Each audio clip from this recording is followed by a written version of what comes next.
Olá, muito boa tarde. É um prazer para mim, Pastor Isaías, estar aqui com você em mais um sábado abençoado, o último sábado do mês de maio.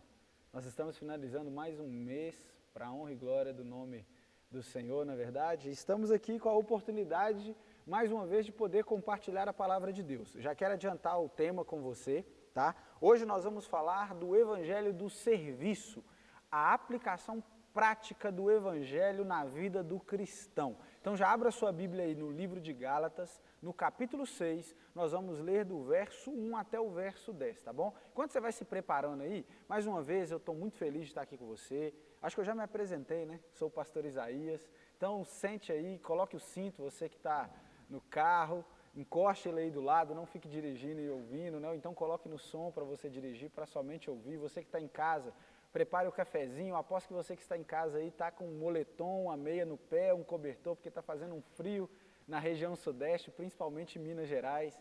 Nós estamos aqui com a frente fria no nosso estado, mas está um tempinho muito gostoso para tomar um café e comer um pão de queijo. E nada melhor do que fazer essa refeição ouvindo a respeito da palavra de Deus, não é verdade? Deus te abençoe, abençoe a sua vida, a vida da sua família. Eu fico muito feliz mesmo de estar aqui com você.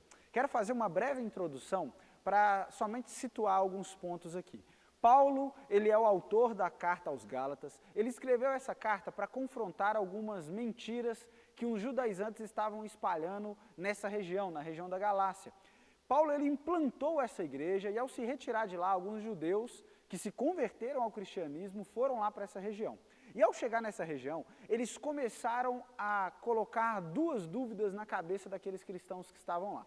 A primeira coisa, eles diziam que Paulo não era um apóstolo, que Paulo ele não recebeu o chamado apostólico da parte de Cristo, porque afinal ele não fazia parte dos 12 apóstolos que caminhou com Cristo, que foram discipulados com Cristo. E a segunda coisa era que Paulo omitiu determinados assuntos daquela igreja, como a obediência da lei, como a obediência do calendário judaico e da dieta judaica e da circuncisão. E aí então Paulo escreve essa carta para poder confrontar esse tipo de ensino e dizer que sim, ele é um apóstolo, que ele foi comissionado pelo próprio Cristo e que sim, Paulo pregou a verdade, que Cristo era suficiente e que toda a lei, ela era uma sombra, uma seta que apontava para Cristo. Então, mediante Cristo, nós não estamos presos mais à obediência legislativa do Código de Moisés e não estamos presos mais aos rudimentos elementares do mundo. Dito isso, vamos lá para o texto. Paulo, até no capítulo 5, Paulo fala da teologia, que nós somos salvos pela graça, mediante a fé no sacrifício de Cristo. Ele utiliza basicamente 5 capítulos para dizer disso. Já no capítulo 5, na metade para o final, ele começa a falar da implicância prática na vida do cristão. E aqui ele vai dizer como isso reflete no dia a dia, na vida diária de cada cristão. E aí eu quero ler com vocês aqui. Versículo 1, nós vamos ler até o versículo 10. Paulo diz assim: Irmãos, se alguém for surpreendido em algum pecado, vocês que são espirituais, devem restaurá-lo com mansidão. Cuide-se, porém, cada um, para que também não seja tentado. Levem os fardos pesados uns dos outros, e assim, cumpram a lei de Cristo.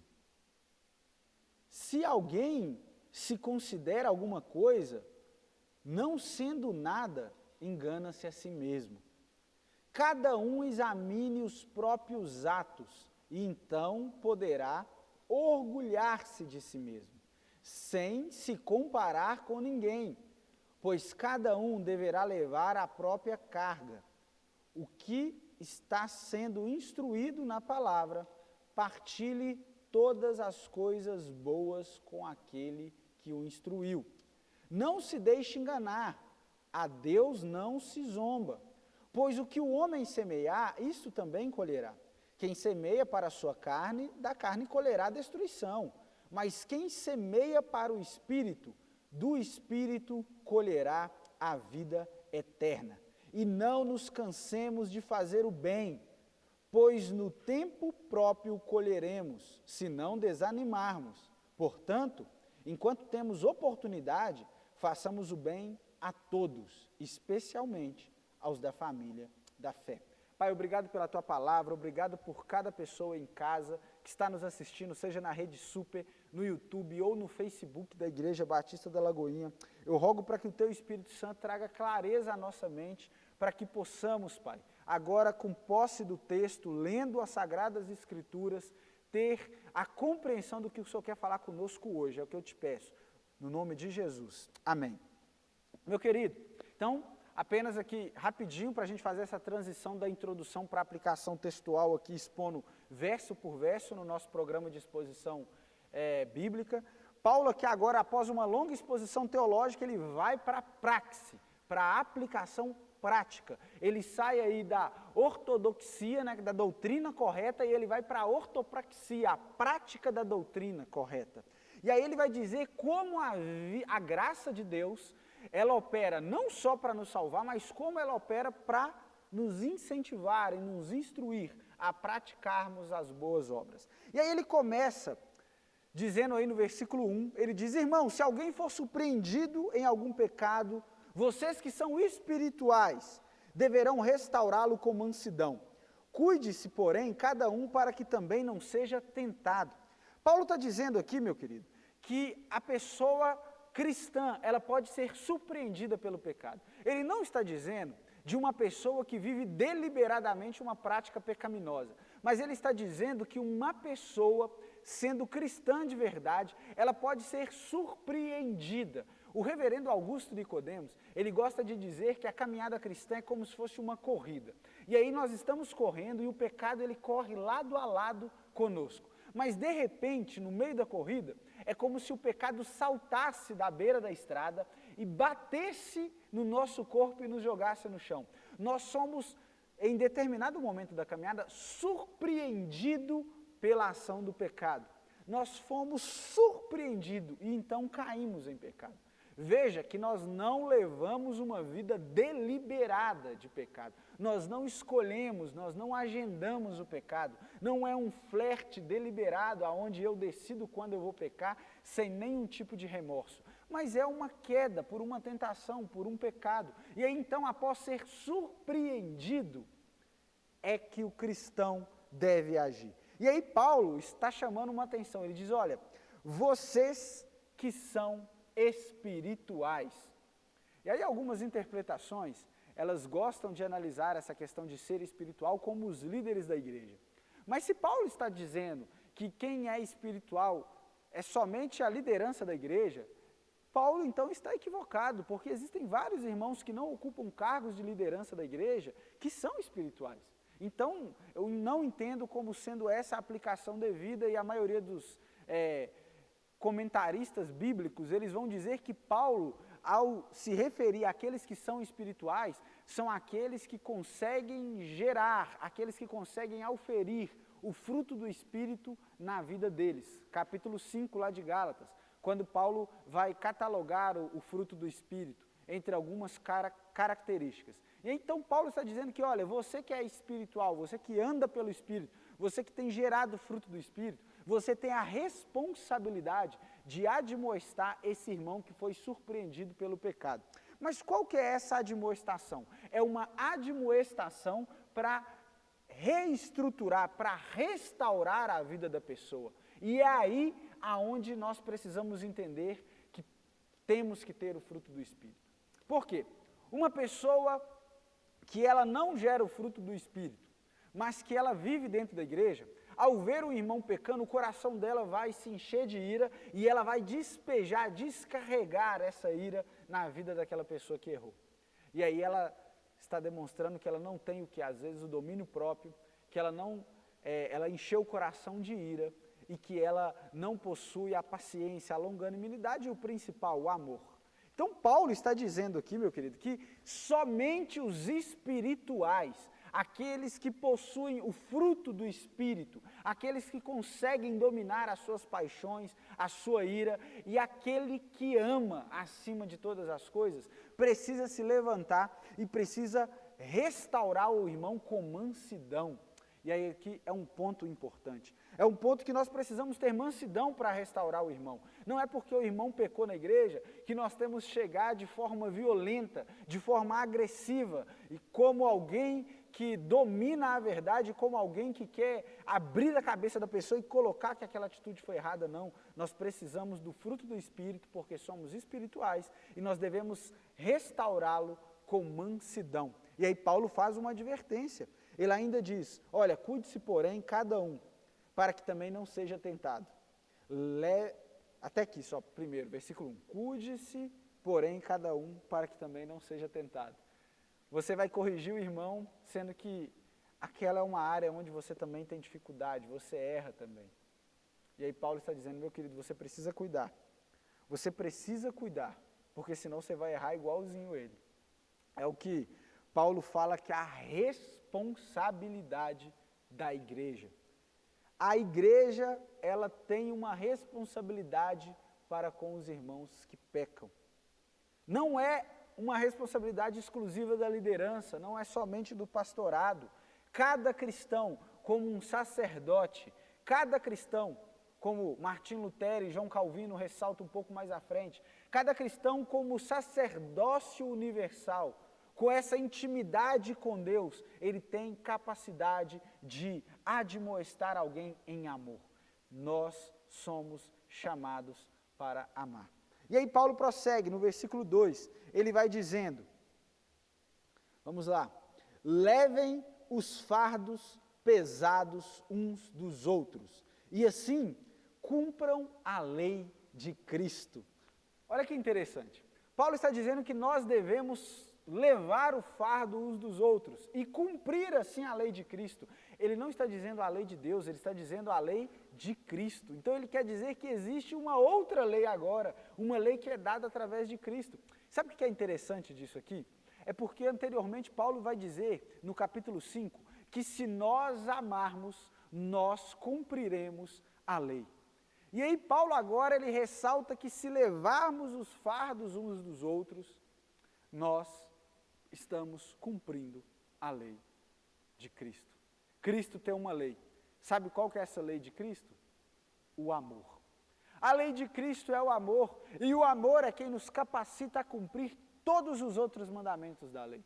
Porque afinal, quem ama não mata, quem ama não vai roubar, quem ama não vai trair, porque o amor é o resumo, o amor é a condensação, a compactação de toda a lei. Uma vez estabelecido em amor, você cumpre toda a lei. E é por isso que Paulo fala, levem os fardos uns dos outros. Às vezes o que nós vemos na igreja é um pouco diferente do que Paulo ensina, não é verdade? Porque Paulo está dizendo então que o evangelho, a salvação pela graça somente, mediante a fé no sacrifício de Cristo, ela nos leva a se importar com o outro, e se importar com o outro acima de nós mesmos. O ensinamento no mundo, um pensamento moderno, contemporâneo, é que nós somos pautados pelos nossos desejos, é o egocentrismo secular. Zygmunt Bauman, um filósofo polonês, ele vai dizer que nós vivemos em uma sociedade líquida, em uma sociedade onde as coisas não são sólidas, os conceitos eles se desfazem no ar. Isso é um efeito claro do relativismo de todas as coisas. E isso começa a colocar o homem no centro das coisas, começa a colocar os próprios interesses. A partir disso, eu começo a me relacionar com alguém, eu começo a querer alguma coisa de alguém pautado na satisfação própria. Ora, quando você procura um emprego que o salário atenda os seus anseios. Você procura um relacionamento, você procura se relacionar com alguém onde aquele relacionamento atenda os seus anseios. E isso é o padrão de relacionamento moderno, é o padrão de relacionamento do mundo, é um padrão de interesse mútuo e compartilhamentos de interesse, aonde as coisas são descartáveis. Mas aí Paulo, ele vem com outro padrão. E ele trata de uma mudança que é de dentro para fora. Ele vai dizer que alguém que foi alcançado pela graça de Deus, que tem a fé em Cristo, o objeto eterno da nossa salvação, essa pessoa recebe algo especial. Ela recebe o Espírito Santo dentro dela. E o Espírito Santo começa a fazer um trabalho de dentro para fora. Então essa mudança que é interior, ela gera uma externalização por meio das práticas externas. E o Evangelho tira o autointeresse do centro e coloca o outro no centro. E então o Evangelho ele começa a viver para servir e não para ser servido. O Evangelho ele se importa, ele faz com que você se importe com o outro e não consigo mesmo. O Evangelho faz com que você se torne escravo do amor, servo do amor, e você sirva o outro a ponto de carregar o fardo dele. E aí no versículo 3 ao 15, que aí Paulo vai dizer a respeito da humildade, porque você pode imaginar, eu vou servir o outro, mas eu sou melhor do que ele, por isso que eu estou servindo a ele. Mas Paulo vai dizer que isso é um erro. Ele vai dizer, olha, se alguém se considera alguma coisa, veja bem o que Paulo está falando, isso aqui é muito duro. Se alguém se considera alguma coisa, não sendo nada, engana-se a si mesmo. Paulo está dizendo que ninguém pode se considerar alguma coisa, porque quando você se considera alguma coisa, quer dizer que você se encheu de orgulho. E o orgulho, segundo Timothy Keller, um pastor de Nova York, ele vai dizer que o orgulho é como se fosse um balão, que você vai enchendo, ele vai crescendo. Então o orgulho, ele ocupa espaço, mas o balão dentro dele, ele tem ar, então ele é vazio. Ele só tem ar, não tem mais nada. O orgulho é dessa forma. O orgulho faz com que nós nos inflemos, com que você enche. Ele não traz um crescimento saudável, ele traz inchaço. Ele faz com que você enche. E o inchaço traz dor, o inchaço traz ferida, o inchaço traz machucados. E o orgulho faz que você se engane, faz que você se ache melhor do que as outras pessoas e faz com que você comece a se inchar, comece a crescer, mas com base em inchaço, e isso te adoece. E aí Paulo vai dizer, ele prossegue dizendo que você está enganando a si mesmo. Aí no versículo 4, ele faz a chave para você estourar o balão do orgulho. Ele diz, cada um examine os seus próprios atos. E então poderá orgulhar-se de si mesmo, mas sem se comparar com ninguém. Uau! Paulo está dizendo que você precisa se examinar. E se você conseguir achar motivo para se orgulhar, de você mesmo, se orgulhe, mas não se compare com o outro. Porque é fácil, você vê o irmão que errou, lembra do versículo 1?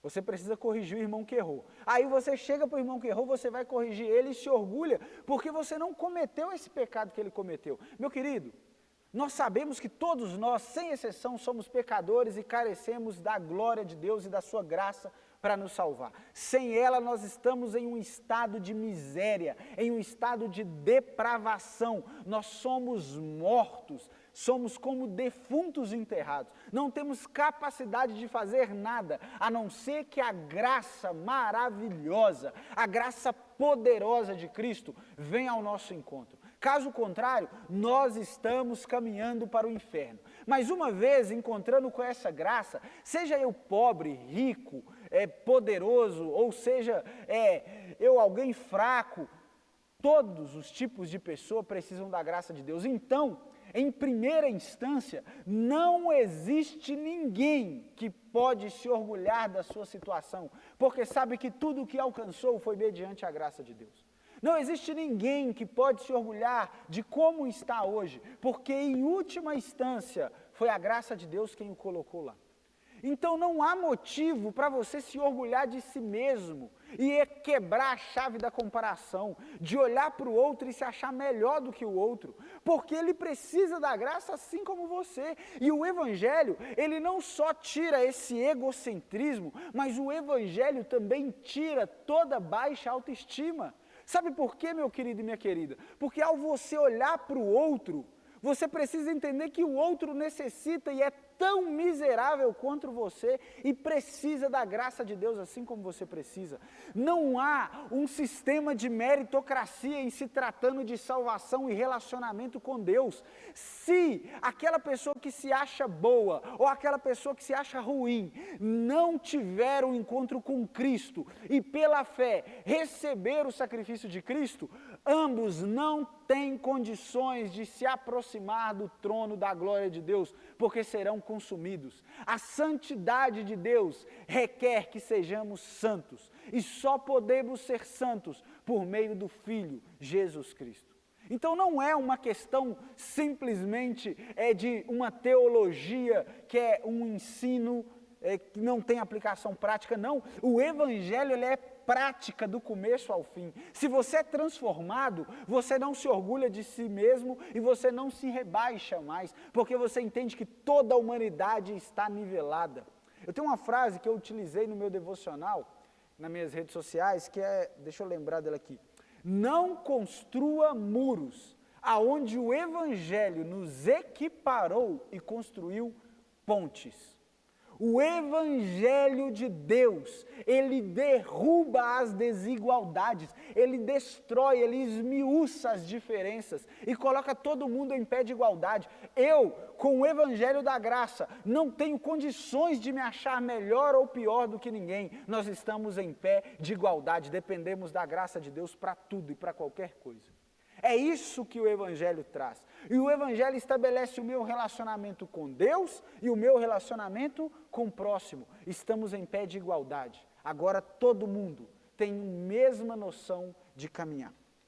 E aí, Paulo prossegue dizendo, no versículo 5, pois cada um deverá levar a própria carga. Isso aqui é muito interessante, porque nós acabamos de falar no versículo 2, nós acabamos de falar no versículo 2, que nós devemos levar os fardos uns dos outros. E aí Paulo vai dizer que agora no 5, pois cada um deverá levar a sua própria carga. E aí você fica pensando, mas Paulo está em contradição. Cada um leva a sua própria carga, mas nós devemos levar os fardos uns dos outros. O que Paulo está querendo dizer é que cada pessoa tem um fardo na vida para levar. Cada pessoa. E esse fardo ele é intransferível e incomunicável. Meu querido e minha querida, existem sofrimentos que só você vai ter que passar. Existem espinhos que só você sentirá dor. E eu não posso fazer nada para substituir você nessa caminhada. Existem experiências que Deus vai requerer somente de você, e eu não posso te substituir nessas experiências, porque essas experiências vão forjar o teu caráter, essas experiências vão forjar a sua identidade, essas experiências vão forjar quem você será em Cristo. Mas isso não exime a minha responsabilidade em te auxiliar. Eu não posso carregar o seu fardo, mas eu posso ajudar você, eu posso carregar você. Isso me lembra muito um filme que eu gosto demais, a trilogia do Senhor dos Anéis. E agora não é trilogia mais, são 6 filmes. Trilogia de Hobbit e a trilogia do Senhor dos Anéis, que formam junto um compilado. Mas no terceiro filme da trilogia do Senhor dos Anéis, Frodo, ele tinha a incumbência de carregar o anel. E ninguém poderia carregar o anel para ele. A responsabilidade de carregar o anel até o alto da montanha e destruir esse anel era dele. Só que o anel gastava a energia dele, porque o anel era mau. O anel transformava a mente dele e fragmentava os pensamentos dele. Ele não tinha energia para continuar subindo. E aí então Sem, o amigo dele, estava do lado dele. E vendo que ele estava sofrendo com o anel, e para mim essa é a parte principal de toda a trilogia. Eu cheguei a arrepiar vendo aquilo. Ele vira e fala assim, olha, eu não posso carregar o anel para você, porque a responsabilidade de carregar o anel é sua. Mas embora eu não possa carregar o anel, eu posso te carregar. E aí ele pega o Frodo, coloca ele nas costas e começa a subir a montanha com ele nas costas. Meu querido, eu não posso viver o que você está vivendo. O fardo é seu. O anel é seu. Os fantasmas que você vive é seu. Mas embora eu não possa carregar o seu fardo, eu posso ajudar você a prosseguir a caminhada. Eu devo ajudar você em amor a prosseguir a caminhada. Porque eu não vou carregar o seu fardo, mas eu vou ajudar você a chegar até o final. É esse o sentimento que precisa estar no nosso coração. É isso que precisa estar na nossa mente, meu querido. Cada um tem o seu fardo, mas o Evangelho é serviço. E sendo serviço, eu sirvo você em te auxiliar a chegar até o final dessa jornada, que é no dia em que veremos o nosso noivo vindo ao nosso encontro. E aí Paulo prossegue, pela segunda parte agora, ele vai falar no versículo 6. O que está sendo instruído na palavra, partilhe todas as coisas boas com aquele que o instruiu.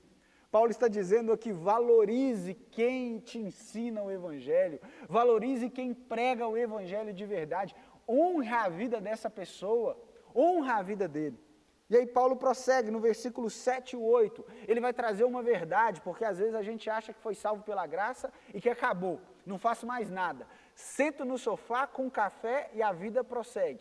Não, Paulo vai dizer que existe a lei da semeadura. Não se deixe enganar, de Deus não se zomba, pois o que o homem semear, isso também colherá. A lei aqui, você planta, você colhe, meu querido. Você foi salvo pela graça, a salvação gera fruto.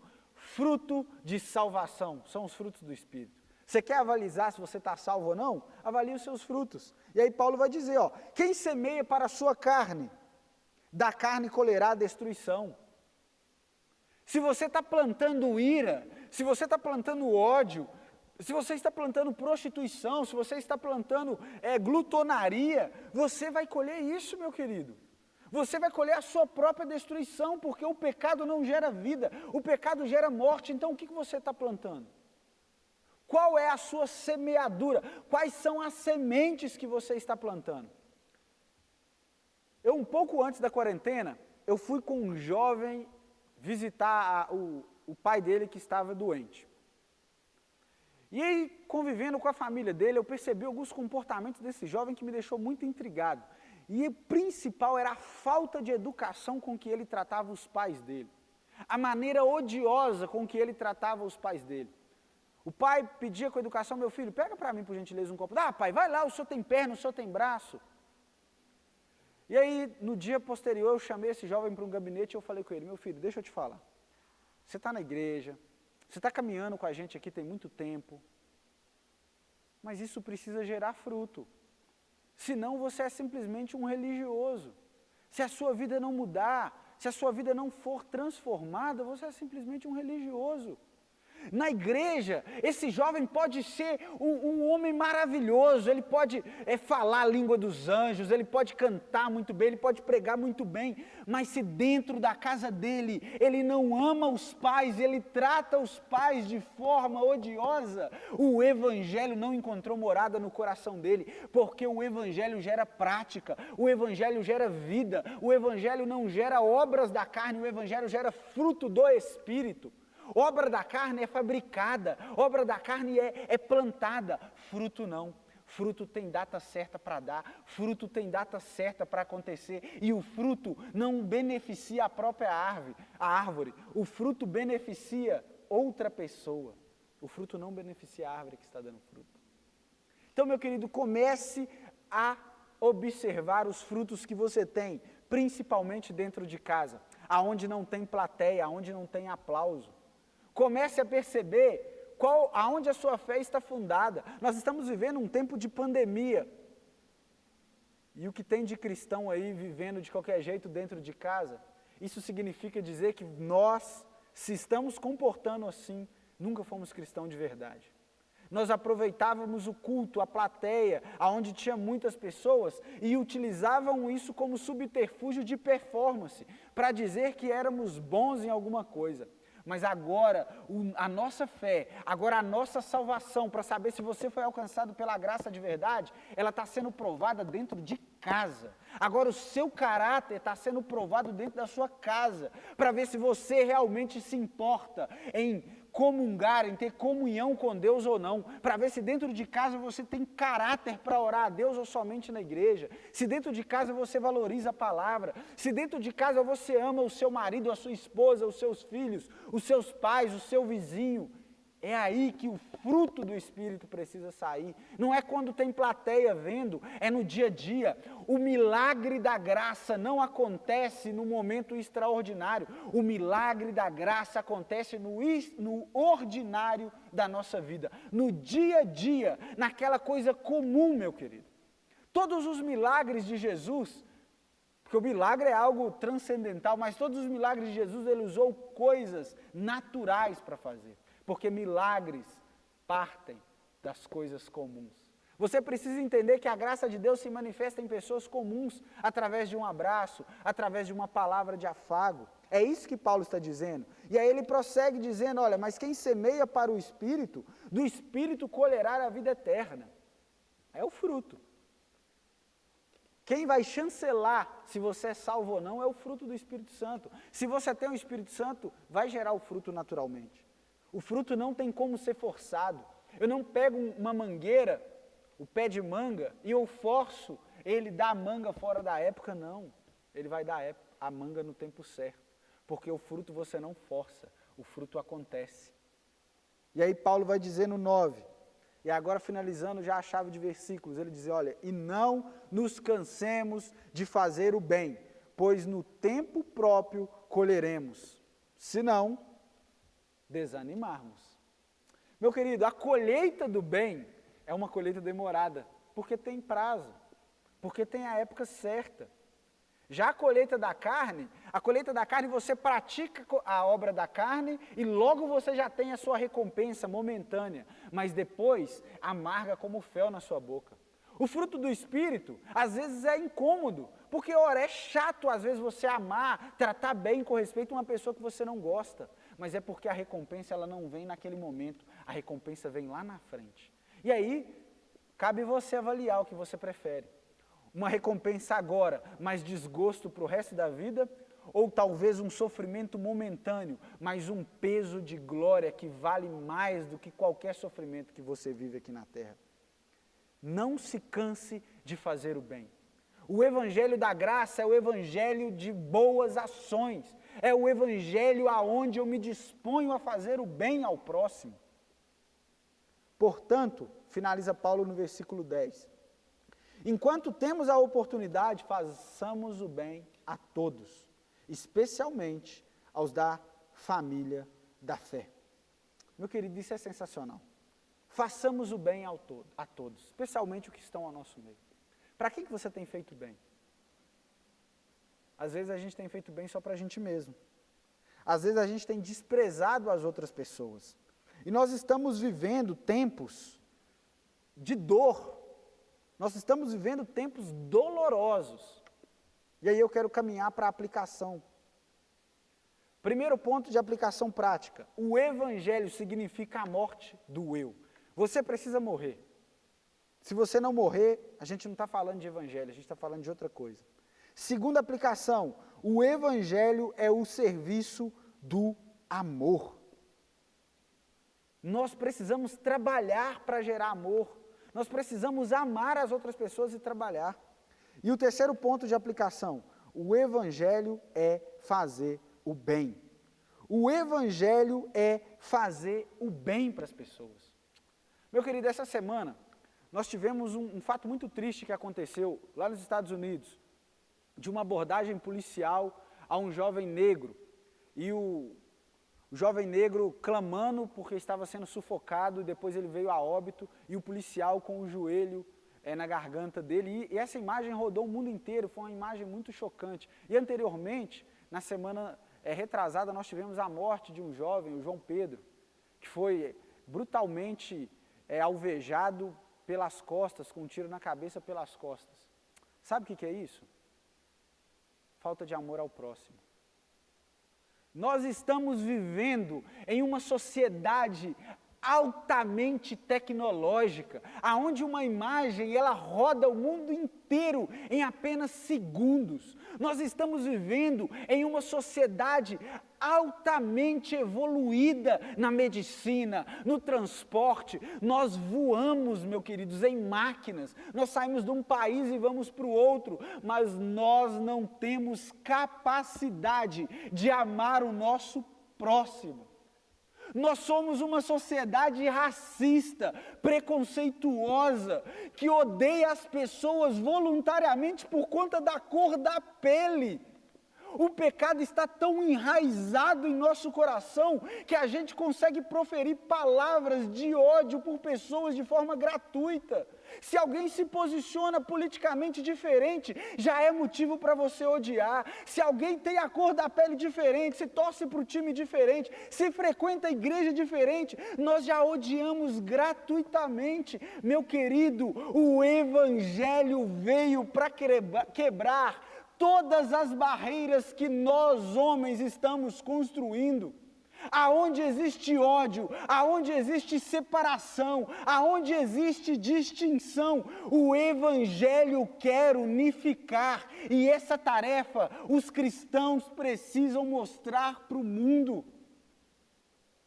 Nós não podemos nos comportar como essas pessoas que têm ódio no coração. O nosso coração só tem espaço para amor. Então pare, repense as suas atitudes. Aonde estão os cristãos nesse mundo? Como nós estamos nos posicionando com essas coisas que têm acontecido? As pessoas estão repletas de ódio. E nós, que deveríamos pregar o amor, não nos posicionamos quanto a isso. E o que fazemos? Espalhamos mais ódio. Meu querido, você tem o perfume de Cristo na sua vida. Paulo está dizendo, não nos cansemos de fazer o bem. Não nos cansemos de fazer o bem. Não nos cansemos de fazer o bem. A graça de Deus, ela muda o nosso coração. A graça de Deus nos faz amar o outro, embora seja ele diferente. Amém? Glória a Deus. Que Deus tenha misericórdia da nossa vida. Eu espero que essa palavra tenha encontrado ressonância no seu coração. O Evangelho tem nos chamado a mudar, meu querido. O Evangelho tem nos chamado a mudar. Não é um tempo para brincarmos de caminhar com a Bíblia debaixo do braço. Não é um tempo para brincarmos de sermos cristãos. A coisa é séria. Deus enviou o seu próprio Filho para morrer. Se o seu pecado fosse um negócio legalzinho, o Filho de Deus não precisava morrer em nosso lugar. O nosso pecado é sério. E o pecado precisa ser tratado com a seriedade que ele requer. Racismo é um pecado muito grave. E precisa ser tratado como tal. A ira é um pecado muito grave, mentira é um pecado muito grave, todos os pecados são graves e precisam ser tratados de forma séria e de forma correta. Amém? Meu querido, eu gostaria de te agradecer, louvo a Deus pela sua vida, pela sua audiência, que Deus abençoe muito o seu coração. Eu queria orar, fazer um momentinho de oração, depois mandar um breve abraço para o pessoal que está nos acompanhando aqui nas redes sociais, tá bom? Feche seus olhos aí, deixa eu orar por você. Pai, obrigado por cada pessoa que nos assistiu hoje. Obrigado por cada pessoa que foi alcançada pelo Teu Evangelho. Pai, que aonde existir trevas em nosso coração, para onde existir raízes de maldade em nosso coração, obras da carne, arranca, Pai. Arranca com mão forte e encha o nosso coração de graça, encha o nosso coração de amor, encha o nosso coração do bom perfume de Cristo, para que as nossas palavras, para que as nossas ações sejam um reflexo de quem Cristo é em nós, Pai. Que nós possamos morrer para nós mesmos e viver para Cristo, é o que eu peço, no nome de Jesus. Glória a Deus. Vamos lá. Deixa eu mandar um abraço para o pessoal aqui. Antes, fazer um convite especial para você. Me acompanhe nas redes sociais, no meu Instagram, ID Fernandes Lucas. Me acompanhe lá no meu Facebook, Isaías Fernandes. Ficou qualquer dúvida, se você quer tirar alguma dúvida a respeito do texto, ou até mesmo de mensagens que eu já ministrei, me chama lá, vai ser um prazer poder compartilhar com você das experiências. Se você está assistindo o programa, tira uma fotinha aí, posta lá no seu stories, me marca também, marca aí a rede super da igreja, marca o Legacy Jovens, vai ser um prazer também repostar a foto de vocês. Queria mandar um abraço aqui para a querida irmã Ana da Paixão, que está nos acompanhando. Nós temos também o irmão Edson de Lima da Silva, que está nos acompanhando. Temos a irmã Vanilda Rodrigues, que sempre nos acompanha também. Nós temos a irmã Laís dos Santos e a irmã Soninha Andrade. E a irmã Carmen Lúcia também, para finalizar aqui. Meus queridos, Deus abençoe vocês, que vocês tenham um resto de sábado abençoado, esplendoroso. Não perca o culto aqui do Legacy Jovens, que vai acontecer às 19h30, vai ser um momento muito especial. Nós temos também, se você quer continuar estudando a Palavra de Deus, amanhã às 9h30, Escola Bíblica Dominical, conecta lá, a nossa querida Mel Barbosa vai estar ministrando uma palavra abençoada, segue a mesma linha do programa, é uma exposição bíblica a respeito do livro de Romanos, e eu creio que Deus tem muito para falar para o seu coração, tá bem? Que Deus te abençoe, esse foi mais um Legacy Logos, eu sou o pastor Isaías, receba o meu ósculo santo aí, e até o próximo programa.